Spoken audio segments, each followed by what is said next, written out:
खुशामदीद, आदाब, good morning, अस्सलाम वालेकुम। आप सबको हमारी तरफ से हो प्रोग्राम आप देखना शुरू कर चुके हैं जी। सलाम जेके मैं हूं आपका मेज़बान इशफाक और हर दिन की तरफ सुबह आपके सामने आते हैं इस लाइव ट्रांसमिशन में और कोशिश करते हैं कि आपको बाखबर करें, उन खबरों से बाखबर करें जिन्हें आप देखना चाहते हैं, जिन्हें आप सुनना चाहते हैं, जिन पर आप तज्जिया तबसरा खुद भी करते हैं और हमसे भी सुनना चाहते हैं। इस उम्मीद के साथ कि आज भी आपकी आराओं और आपकी उमंगों के मुताबिक प्रोग्राम को आगे बढ़ाएंगे। खबर होगी, तज्जिया होगा, तबसरा होगा, आपकी बात को भी शामिल प्रोग्राम करेंगे। और इस उम्मीद के साथ कि आप टीवी पर तो हमें देख रहे हैं, हमारी राब्ता साइट फेसबुक पर, ट्विटर पर, इंस्टाग्राम पर, कू पर और हमारी ऑफिशियल वेबसाइट www.gulistannews.in पर भी आप लॉग इन, शेयर और सब्सक्राइब करेंगे ताकि ज़्यादा से ज़्यादा लोगों तक आपकी आवाज़, आपकी बात पहुंच सके। और आखिरी पड़ाव पर यानी आखिरी 10-15 मिनट हम कोशिश करेंगे 9:40 के बाद कि आपके साथ रूबरू बातचीत हो, आपके मसाइल सुने, उसे हुकूमत तक पहुँचाए, इस उम्मीद के साथ कि इदारे जब आपकी बात को सुने तो किसी न किसी तरीके से उनका हल भी निकले। तो फटाफट से करते हैं जी प्रोग्राम के तय फॉर्मेट के हिसाब से प्रोग्राम के पहले पड़ाव की और कुछ। और आज 17 तारीख है यानी 17 जुलाई है, तो सबसे पहले आपको बताएंगे हिस्ट्री ऑफ द डे कि 17 तारीख को माजी में क्या कुछ हुआ है, आपको याद दिलाएंगे। मेरे साथी हर दिन की तरह तैयार बैठे हैं दिल्ली स्टूडियो में Asif Rashid history of the day के साथ। खुशामदीद, गुड मॉर्निंग, बहुत बहुत शुक्रिया आप सभी का ज्वाइन करने के लिए। 8:30 बज चुके हैं। प्रोग्राम सलाम जेके आप देख रहे हैं गुलिस्तान न्यूज के दिल्ली स्टूडियो से बराह रास्त। आज पीर का दिन है, जुलाई की 17 तारीख, और चूंकि पहले पड़ाव में हमें दाखिल होना होता है और फॉर्मेट के मुताबिक हम आगे बढ़ेंगे, तो शुरुआत आज के दिन के साथ करेंगे। हिस्ट्री ऑफ द डे में आज खास क्या है वो सबसे पहले आपको बताएं। और आज 17 जुलाई न सिर्फ हिंदुस्तान बल्कि आलमी तारीख में भी कुछ अहम वाक़यात हैं जिनकी तरफ एक एक करके हम जाते हैं। एक तवील फहरिस्त होती है, दुनिया भर के अंदर कई ऐसे वाक़यात हैं जिनको आज याद किया जाना ज़रूरी भी हम समझते हैं, महसूस करते हैं, लेकिन चूंकि वक्त के हिसाब से और फॉर्मेट के हिसाब से हम चंद एक पॉइंट्स आपके सामने रख पाते हैं। 1489 में आज ही के दिन निजाम खान को सिकंदर शाह लोदी दोम या सेकंड उनके नाम से दिल्ली का सुल्तान आज के दिन करार दिया गया। ऑफिशियली उनकी ताजपोशी हुई और इस तरीके से दिल्ली के अंदर वो तख्तनशीन हुए। 1549 में यूरोपीय मुल्क बेल्जियम के अंदर जबरदस्त तनातनी हुई और इस तनाव के बीच गेंट इलाके से हजारों यहूदियों को अपने घर बार छोड़ने पड़े।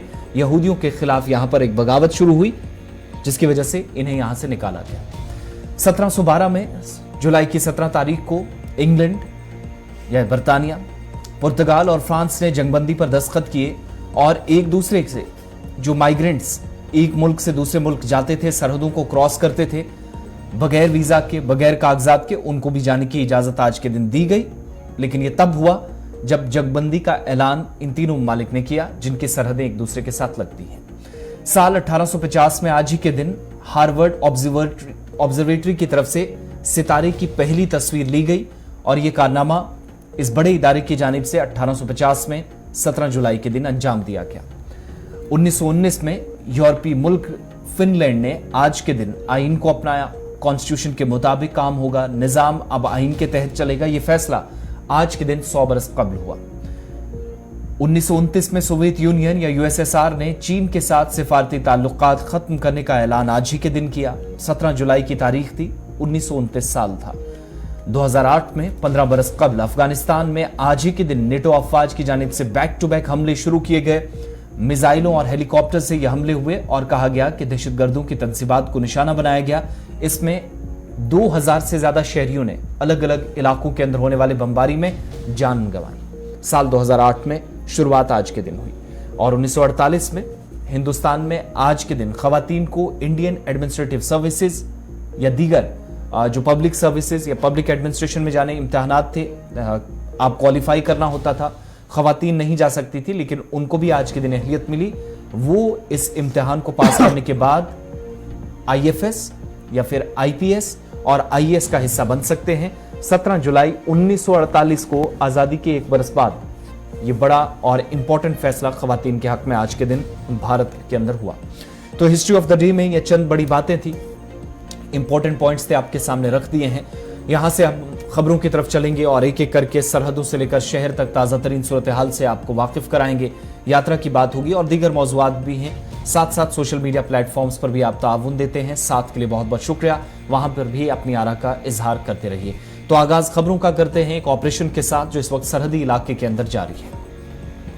चलिए जनाब, बड़ी खबर से करते हैं आगाज, जहां पर सरहद से इस वक्त की खबर सामने आ रही है कि सरहदी इलाके के अंदर रात देर गए मुश्तबे अफराद की नकल हमल को देखा गया, जिसके बाद पूरी सरहद पर निगरानी बढ़ा दी गई और इब्तिदाई खबरों के मुताबिक लाइन ऑफ कंट्रोल पर दरअंदाजी की कोशिश को नाकाम बनाया गया है। फौजी और अस्करी ज़रायों के मुताबिक लाइन ऑफ कंट्रोल पर इस वक्त ऑपरेशन जारी है और दरअंदाजी के दौरान एक मिलिटेंट के मारे जाने की इतला भी सामने आ रही है।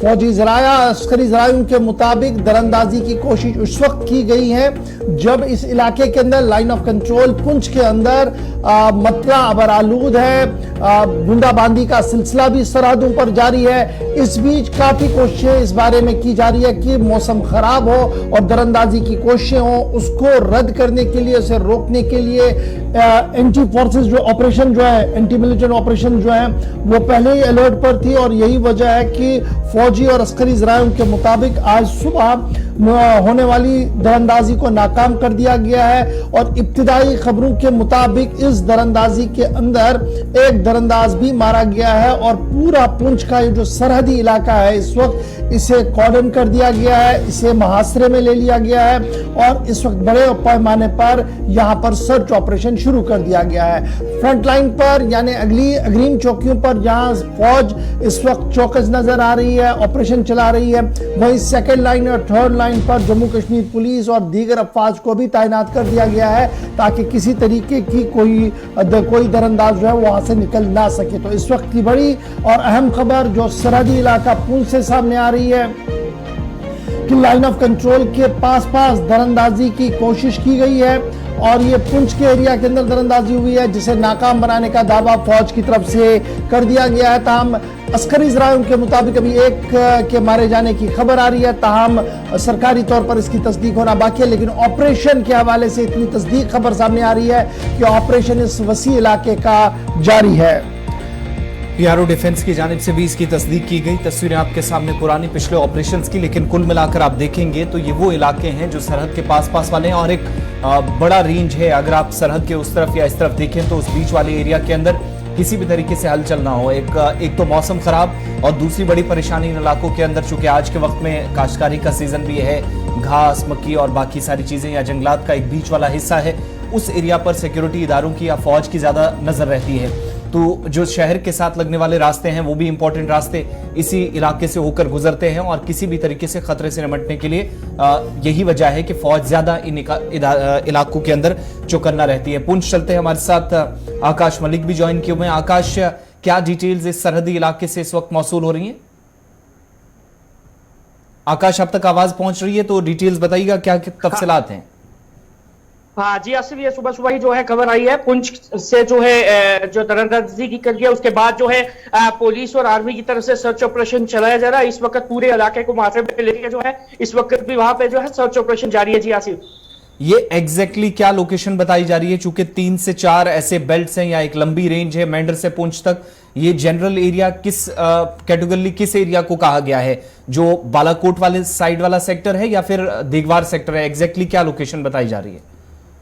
जी, पुंछ सेक्टर बताया जा रहा है। चक्कर बाग के साथ जो एरिया है वहां पे जो है सुबह जब ये इन्फॉर्मेशन मिली उसके बाद जो पुलिस और आर्मी ने जो इस वक्त भी पूरे इलाके को मुहासरे में लेके इस वक्त भी वहां पे सर्च ऑपरेशन जारी है। जी आसिफ, आकाश, ये भी खबर आ रही है कि मौसम का मिजाज बदला हुआ है और इस बदलते मौसम के मिजाज के बीच दरअंदाजी की कोशिश जो है वो की जा रही है, तो क्या हम ये माने कि ऑलरेडी इनपुट्स था और उसी इनपुट का ये नतीजा कि इस दरअंदाजी को नाकाम कर दिया गया है?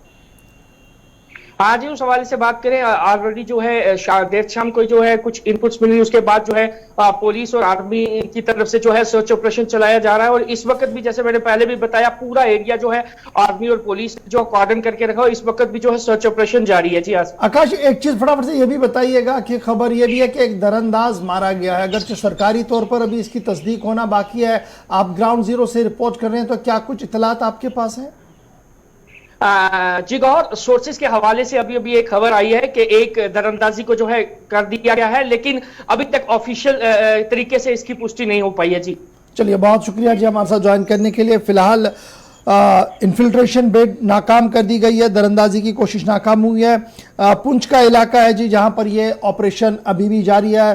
फोर्सेस के साथ साथ यानी सिक्योरिटी एजेंसीज मुश्तरका तौर पर इस पूरे ऑपरेशन को इस वक्त चला रही हैं। चलिए जनाब अब बढ़ते हैं जी आगे, जरा बात करते हैं श्री अमरनाथ यात्रा के हवाले से। और श्री अमरनाथ यात्रा मौसम की नासाजगारी के बावजूद भी लगातार जारी है और आज भी एक और काफिला जो है वो जम्मू से श्रीनगर की ओर रवाना हो गया। और श्रीनगर के अंदर यानी सूबा कश्मीर के अंदर जो दो मरकजी कैंप्स हैं पहलगाम और नुनवन बालतल, दोनों के मकाम से यात्रा इस वक्त लगातार जारी है। 17वां दिन है जी यात्रा का, लगातार यात्रा जारी है। एक और काफिला हजारों की तादाद में जिनमें साधु है, आम लोग हैं, उन्हें पवित्र गुप्ता के लिए रवाना कर दिया गया है। तकरीबन सुबह 3:30 से 4 बजे के दरमियान दोनों काफिलों को रवाना कर दिया गया है। और जब हम कल की बात को देखें, कल रात देर गए जो सरकारी तर्जुमान ने अदाद शुमार जारी कर दिए, जब 16 दिन मुकम्मल हुए यात्रा के, तो कल 16वें दिन में तकरीबन 22,000 के करीब लोगों ने पवित्र शिवलिंग के अंदर आकर दर्शन किए हैं। इस तरीके की इतलात जो है वह सरकारी तौर पर दी गई है। और पिछले 15 दिनों के दौरान अगर आप देखेंगे तो कमो बेश 2.5 लाख से ज्यादा यात्रियों ने सिर्फ 15 दिन के अंदर अंदर जो है वो पवित्र गुफा के दर्शन किए हैं। और जूं दिन गुजर रहा है, हर दिन गुजरने के साथ जम्मू के अंदर यात्रा करने वाले लोगों की तादाद जो है वो बढ़ रही है। एक है प्री रजिस्ट्रेशन, यानी जिनने पहले रजिस्ट्रेशन की है वो आ रहे हैं। अब वो लोग भी आ रहे हैं जो ऑन स्पॉट रजिस्ट्रेशन करवा रहे हैं। और यही वजह है कि जिन मराकज पर ऑन स्पॉट रजिस्ट्रेशन हो रही है, ऑफलाइन रजिस्ट्रेशन हो रही है, वहां पर लंबी लंबी कतारों में लोग जो है वो इंतजार कर रहे हैं। और अभी जो इदाद शुमार हमारे पास आ रहे हैं पहलगाम से 17 तारीख को, यानी आज जो काफिला रवाना हुआ है सुबह पवित्र गुफा की ओर, उनमें 2000 से ज्यादा मर्द हैं जो पवित्र गुफा की ओर इस वक्त पेशकदमी कर रहे हैं। 600 से ज्यादा ख्वातीन हैं, 6 बच्चे हैं और साधु और साध्वीज का भी एक अच्छी खासी तादाद जो है वो इस काफिले के अंदर है। और इसके साथ साथ नुनवन बेस कैंप से भी अगर आप देखेंगे तो वहां से भी यात्रा जो है वो लगातार जारी है। तकरीबन 5 से 6 हजार के दरमियान वहां पर यात्री थे जिन्हें रवाना कर दिया गया मरहलावार तरीकों से। बालतल के मकाम पर भी हमने देखा कि यात्रा लगातार जारी है और वहां से भी यात्रियों को आगे जाने की इजाजत दी जा रही है। कल मतला आबार आलू था, बूंदाबांदी भी हुई थी, कुछ लम्हात के लिए यात्रा को रोक भी दिया गया था, लेकिन उसके बावजूद भी जो जज्बा जो एक एहसास है वो साफ नजर आ रहा है। सिक्योरिटी एस्टैब्लिशमेंट से लेकर एनडीआरएफ टीम से लेकर सिविल एडमिनिस्ट्रेशन से लेकर आम लोगों तक जो इस यात्रा को कामयाब बनाने के लिए हर मुमकिन कोशिश कर रहे हैं। और यही वजह है कि लेफ्टिनेंट गवर्नर ने कल भी अपने जो उनका रेडियो खिताब होता है उसमें उन्होंने इस बात को दोहराया कि जनाब ये यात्रा तभी मुमकिन है जब इंतजामिया एक तरफ से है, आम लोग एक तरफ से है और सब मिलकर इसको एफर्ट इतना बना रहे हैं कि ये यात्रा मुमकिन हो, तभी जाकर इतनी हजारों की तादाद में लोग हर दिन आ रहे हैं, यात्रा करके वापस भी जा रहे हैं। और अगर कोई भी मुश्किल दरपेश कहीं पर आती है तो आम लोग और मकामी नौजवान जो है वो खुलकर सामने आ रहे हैं। रात देर गए की तस्वीरें हैं जी, किस तरीके से सुबह ये आज की तस्वीरें हैं जी कि किस तरीके से सुबह सुबह पवित्र गुफा की ओर रवाना कर दिया जा रहा था और इंतहाई सख्त सिक्योरिटी के बीच कार्ड्स को देखते हुए यात्रियों को रवाना करने की कोशिश की जा रही थी। सीधे जम्मू चलेंगे, पहले शिल्पा हमारे साथ ज्वाइन किए हुए हैं। शिल्पा, बहुत शुक्रिया ज्वाइन करने के लिए। एक और काफिला रवाना हुआ है, डिटेल्स क्या कुछ है? और महकमे मौसमियात का मानना था कि थोड़ा सा मौसम का मिजाज बदला बदला नजर आएगा, तो जम्मू के अंदर क्या कुछ खबर है आपके पास? आपको बता दें कि आज जम्मू से 15वें जत्थे को कश्मीर घाटी के लिए रवाना किया गया, जहां पर अगर मैं पहलगाम और बालटाल के श्रद्धालुओं की बात करूं तो लगभग 6216 श्रद्धालु कश्मीर घाटी के लिए रवाना हुए हैं, जिसमें से पहलगाम में 3164 श्रद्धालु रवाना हुए और बालटाल के लिए 3052 श्रद्धालु रवाना हुए। अगर मैं वाहनों की बात करूं जो कि पहलगाम और बालटाल के लिए रवाना हुए हैं 225, जिसमें से मेल 4204 है और फीमेल 1871 है। साथ ही साथ बच्चे 16 है, साधु 78 और साध्वी 47 है। श्रद्धालु में काफी जोश उमंग उत्साह जो है वो नजर आ रहा है। हालांकि हल्की बारिश भी जम्मू में देखने को मिली, लेकिन उस बारिश में भी जो उत्साह जो जोश उमंग जो उनके चेहरे पे नजर आ रहा था।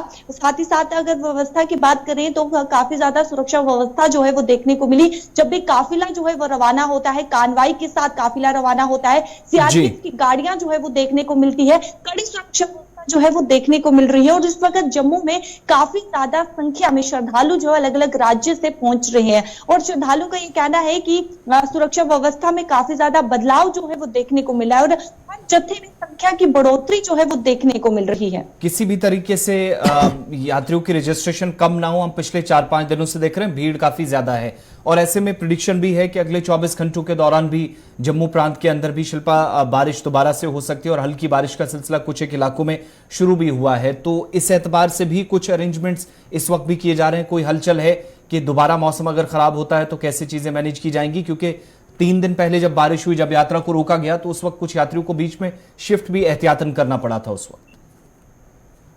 देखिए, अगर ऐसी सिचुएशन जो है वो दोबारा से बनती है तो कहीं ना कहीं यात्रियों को जिस तरीके से पहले जो है वो अलग अलग जगहों में शिफ्ट किया गया था, जहां पर चारनगर गुरुद्वारा की बात करें वहां पर शिफ्ट किया गया था, जहां पर कई श्रद्धालु ने होटल किए थे, कई श्रद्धालु ने रूम किए थे और जिस तरीके से लॉजमेंट जो है वो अरेंज किए गए हैं, यानी कि अगर किसी प्रकार की कोई भी ऐसी सिचुएशन आपदा जो है वो आ पड़ती है तो उन सब चीजों को हैंडल करने के लिए यहाँ पर जो है पूरी तरीके से प्रशासन तैयार है और उन 33 लॉजमेंट को भी खोल दिया जाएगा। यानी कि ज्यादा संख्या मौसम अगर देखने को मिलता है, क्योंकि बीते समय की बात करें तो काफी ज्यादा जब मौसम खराब था तो काफी ज्यादा श्रद्धालु जम्मू में पहुंचे थे और काफी ज्यादा शिल्पा ये भी बताइएगा, ऑफलाइन रजिस्ट्रेशन को लेकर खबर यह है कि लंबी लंबी लाइनों में लोगों को लगना पड़ता है, उसके बाद ही उनकी रजिस्ट्रेशन जो है वो मुकम्मल हो रही है। एक है वो जिन्होंने ऑनलाइन किया है वो अपने ड्यू टाइम पर आ रहे हैं और अंदर जा पा रहे हैं, लेकिन दूसरे वो लोग हैं जो खुद आ रहे हैं और ऑन स्पॉट रजिस्ट्रेशन करवाना चाहते हैं। तो क्या काउंटर्स को ज़्यादा खोल दिया गया है या काउंटर कम है जिसकी वजह से इतनी लंबी लंबी लाइनें लगती है और घंटों यात्रियों को इंतज़ार करना पड़ता है अपनी डॉक्यूमेंट्स को पूरा करने के लिए? देखिए, जिस तरीके से बीते समय में 5 धाम जो है वो निर्धारित किए गए थे, यानी कि 5 जगह जहां पर तत्काल पंजीकरण होंगे, फिलहाल वहीं पर पंजीकरण जो है वो देखने को मिल रहे। लेकिन श्रद्धालु का ये भी कहना है कि जिस तरीके से काफी ज्यादा संख्या जो है श्रद्धालु की देखने को मिल रही है, लंबी लंबी कतारों में श्रद्धालु जो है वो इंतजार कर रहे हैं, तो कहीं ना कहीं श्रद्धालु का ये भी कहना है कि इसके अलावा भी अलग अलग जगहों पर जो है वो तत्काल पंजीकरण का एक साधन जो है वो होना चाहिए। काफी ज्यादा इस वक्त श्रद्धालुओं की संख्या यहाँ पर जम्मू में पहुंच रही है और काफी लंबी लंबी कतारों में श्रद्धालु इंतजार कर रहे हैं कि कब उन्हें टोकन मिले और टोकन भी काफी समय के बाद उन्हें दिया जा रहा है। चलिए, बहुत शुक्रिया जी हमारे साथ ज्वाइन करने के लिए। शिल्पा बता रही थी कि यात्रियों को जो यात्रा के लिए आ रहे हैं, 2 तरह के यात्री हैं कि ये जो प्री रजिस्टर्ड है, जिनने पहले रजिस्ट्रेशन किए हैं उनके लिए बिल्कुल जल्दी जल्दी से हो रहा है, और जो ऑन स्पॉट रजिस्ट्रेशन के लिए आ रहे हैं उन्हें थोड़ी सी मुश्किलों का सामना जो है करना पड़ रहा है। ताहम मौसम का मिजाज हल्का सा थोड़ा ज़रूर ख़राब है, मतलब आलूद ज़रूर नज़र आ रहा है, ताहम यात्रा दोनों तरफ से इस वक्त लगातार जारी है। छोटा सा ब्रेक होगा यहाँ पर, ब्रेक के उस पार आएंगे तो बताएंगे कि आज मुल्क भर के अंदर एक बड़ा ऑपरेशन किया जा रहा है और ये ऑपरेशन की सरबराही खुद वज़ीर दाखिला कर रहे हैं। ये ऑपरेशन है क्या और क्यों इसको बड़ी अहमियत दी जा रही है? छोटे से ब्रेक के बाद।